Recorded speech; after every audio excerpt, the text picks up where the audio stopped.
story floating around that Obama was caught on tape talking about the boy in Israel, and him and Sarkozy, and they were caught talking about net tenure. And so now that's playing. It's playing. It went viral. Yeah, Sarkozy. I think Obama. This guy Sarkozy is saying that this guy's a nut, and Obama said, "Well, you think I got to talk to him every day?" and so he'll be probably making an apology to the Israeli government sometime this week. I don't think they're gonna let him live that one down, Brother Boise. Said Sarkozy called him a liar. And Obama made reference to, yeah, I know he's lying. I got to hear these lies every day. And so it's supposedly they got some things going on with that may be coming up real soon.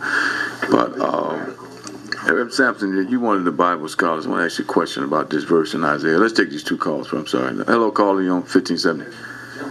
Hello. Hello. Yes. Oh, okay. This is Brother Mark. Hey, Brother Mark. Mark Clements. Yes. Hey, yes, Brother Mark. How you doing, brother? Hey, I'm doing great. Yes, I was listening as the brother was explaining about corporability. 15-year-old that killed his grandmother,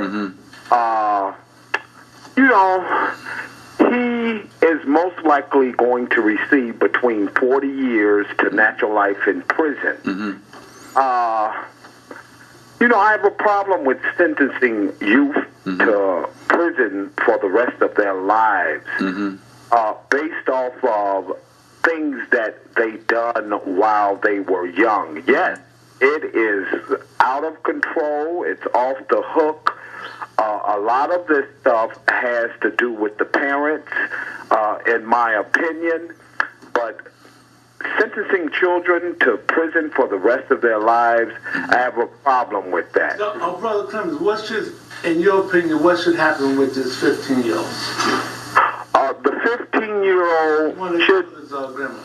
The 15-year-old will most likely be sentenced to the Illinois Department of Corrections. It is sad to say that in the Illinois Department of Corrections, there is no rehabilitation, no services that can reform this young man. It once again lies the burden upon the government to fix our prison system so that men that are as young as 15 years old, when they commit these crimes, that they will be rehabilitated by age 23 or 24 or 25. And once they return back to society, that they have an opportunity be productive. But once you lock someone up inside of a prison and you have kept that person there 15, 20, 30 years of their lives and you release them back out in this society, they amount to nothing. Well, they say they're going to treat him as an adult. They're going to try him as an adult. Right. He is automatically being bonded over based off of the crime, which is murder.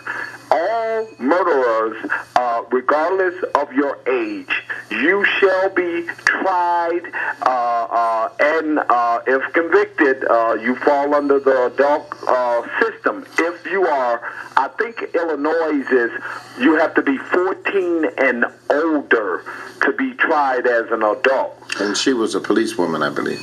Yes, and she was a police lady, and 25 years of experience on the force. This is a slam dunk conviction, in my opinion.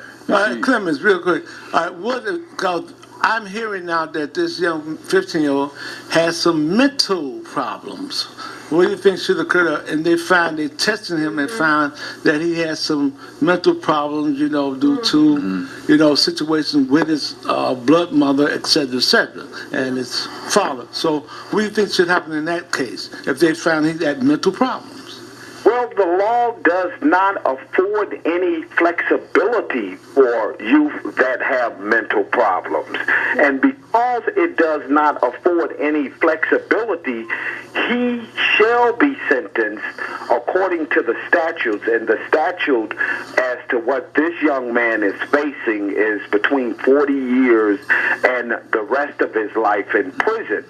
And when I say the rest of his life, I literally mean the rest of his life in Illinois Department of Corrections. She was no longer a police on the street. She was confined to the 311 center. Correct. Because he had alleged that she pulled a gun on him to DCFS. Correct. And so this sister was, who had his other 3 brothers and sisters also. Here's the question again, Reverend Sampson. Where was his mother and father? I mean, apparently the mother is on some form of narcotics, but where is his father at? Because the grandmother had to fight like hell She had all four to adopt those. Right, all exactly. 4. She had to fight like hell. But a lot of people don't realize that children between that age, 12 to 17, they're very rebellious now. You're right. When they angry. And they really are, which is why I keep discussing this whole issue of fantasy versus reality, because they can't make the distinction. Right. I don't believe that he believes that she's really dead. You know what I'm saying? He would come back and say, "You all right?" I was only playing, kind of thing. Or like you said, I was mad because you hollered at me. Because you hollered at me. What happens with these kids, because I see it in my ministry, is that they literally flip out for the moment, and then they do a reflection about their not being able to manage their emotions and their anger, because they're just in so much pain, and they don't want authority. No. They don't want the teacher to tell them no. And I find I got a case now where it's a female-dominated world at the end. The grandmama, the great-grandmama, the great-great-grand, everybody's female. Then they go to school. And she's a female. The teacher's a female. The principal's a female. And they don't know what does it mean to be a man, to handle power, to handle responsibility, because ain't nobody giving them the script. They see no manifestation or reflection of men. Of men. I mean, that's the problem. I mean, it's a deep piece. All right, Brother Mark, you got anything else, brother? Okay, yes. Right. There is more issue, and that is about Anita Alvarez and the wrongful convictions. We just recently seen 3 men released out of the Illinois Department of Corrections. Right, I saw that. Within a few days ago.